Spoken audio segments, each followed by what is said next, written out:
बात एक और विस्तारवादी देश की तरफ करते हैं। दरअसल चीन का विस्तारवाद जो है लगातार जारी है। चीन के विस्तारवाद से भारत ही परेशान नहीं है, कई ऐसे मुल्क हैं जो चीन के विस्तारवाद से परेशान हैं। एक ऐसे मुल्क में जाके चीन ने विस्तारवाद करने की कोशिश की है जिसने दुनिया को हैरान कर दिया है। यह खास रिपोर्ट देखिए।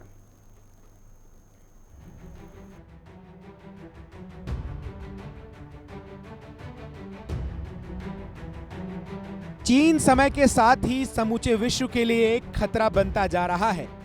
चीन लगातार अपनी विस्तारवादी नीति को अब दुनिया के सामने खुलकर रखने से नहीं हिचकता। भारत ने कई मौके पर चीन के विस्तारवादी नीति का दुनिया के सामने पर्दाफाश किया है।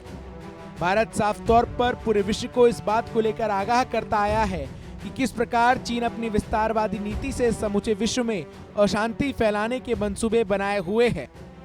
अभी कुछ दिन पहले ही भारत में चीन की जासूसी के मामले सामने आए थे, जिसने पूरे विश्व के सामने चीन की पोल खोलकर रख दी थी। लेकिन अब एक बार फिर चीन की एक ऐसी हरकत का पर्दाफाश हुआ है जिसके बाद चीन के इरादे पूरी दुनिया के सामने खुलकर बाहर आ गए हैं। ब्रिटेन ने दावा किया है कि चीन की कम्युनिस्ट पार्टी ब्रिटेन के फर्म में घुसपैठ की कोशिश कर रही है। खुफिया जानकारी के मुताबिक चीन ने बड़े स्तर पर अपने वफादारों को विदेशी संस्थानों में तैनात किया है। खबरों के मुताबिक चीन के वफादार सदस्य ब्रिटिश वाणिज्य दूतावास, विश्वविद्यालय और ब्रिटेन के कुछ प्रमुख कंपनियों में काम कर रहे हैं। डेली मेल के मुताबिक 1.95 मिलियन रजिस्टर्ड सीसीपी सदस्यों के एक लीक डेटाबेस से पता चला है कि बीजिंग का घातक प्रभाव अब ब्रिटिश कंपनियों पर फैला हुआ है, जिसमें रक्षा फर्म, बैंक और फार्मास्यूटिकल्स दिग्गज कंपनियां शामिल हैं। ब्रिटिश मीडिया ने इस बात की जानकारी दी। कुछ लीक हुए दस्तावेजों से यह पता चला है कि चीन ने बड़े पैमाने पर अपने वफादार लोगों को विदेशी संस्थानों में तैनात कर दिया है। डेली मेल की रिपोर्ट के मुताबिक चीनी कम्युनिस्ट पार्टी के सदस्य AstraZeneca, Rolls Royce, HSBC, Jaguar, land rover जैसी कंपनियों में काम कर रहे हैं।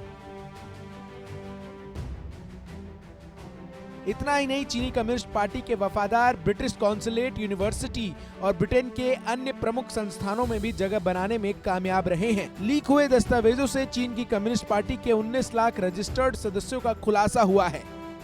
ब्रिटिश मीडिया का कहना है कि बीजिंग ने ब्रिटेन के लगभग हर क्षेत्र में अपना प्रभाव स्थापित करने की कोशिश की है।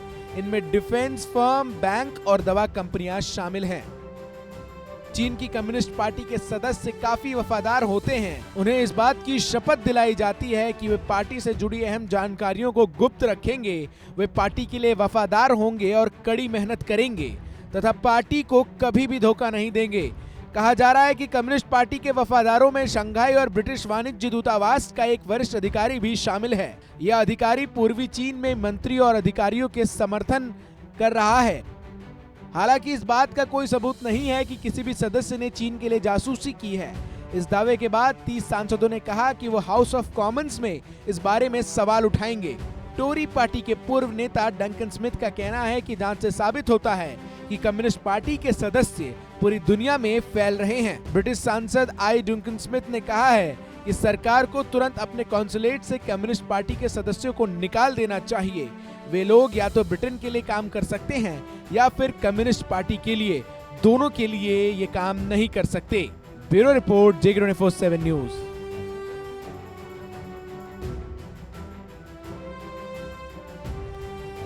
तो देखा आपने, चीन न सिर्फ भारत बल्कि दुनिया के अन्य देशों के लिए भी एक खतरा बनता जा रहा है। खबरों में आगे बढ़ेंगे और बात करते हैं कोरोना वायरस की। जी हां, कोरोना वायरस को लेकर अमेरिका में पहली खुराक दी गई है। इसकी जानकारी खुद राष्ट्रपति डोनाल्ड ट्रंप ने दी है। उन्होंने कहा है कि वैक्सीन को लेकर उन्होंने ये जानकारी दी है और अब दुनिया के सामने ये वैक्सीन जो है क्या कारगर साबित हो पाती है, इसको लेकर एक रिपोर्ट देखिए।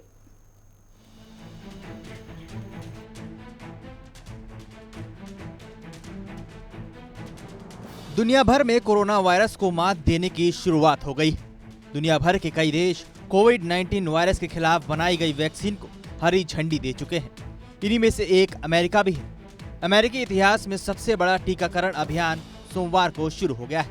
राष्ट्रपति डोनाल्ड ट्रंप ने सोमवार को बताया कि देश में कोविड-19 की पहली वैक्सीन की खुराक दी जा चुकी है। न्यूयॉर्क सिटी में एक नर्स को सोमवार सुबह फाइजर बायोएनटेक की पहली खुराक दी गई। राज्य के गवर्नर एंड्रयू क्यूमो ने लाइव स्ट्रीम से टीकाकरण अभियान पर नजर बनाए रखी। फाइजर के सीईओ अल्बर्ट बोरेला ने कहा कि टीका लेने वाले पहले कुछ लोगों में वह भी शामिल होंगे। उन्होंने कहा, अगर टीका बनाने वाली कंपनी का सीईओ इसे लेगा तो लोगों का टीका में भरोसा बढ़ेगा। आपको बता दें कि कोरोना वायरस से अमेरिका में अब तक 3 लाख लोगों की मौत हो चुकी है और सबसे ज्यादा संक्रमण के मामले यहीं पर आए हैं। Today our nation has achieved a medical miracle. We have delivered a safe and effective vaccine in just 9 months. This is one of the greatest scientific accomplishments in history. It will save millions of lives and soon end the pandemic once and for all.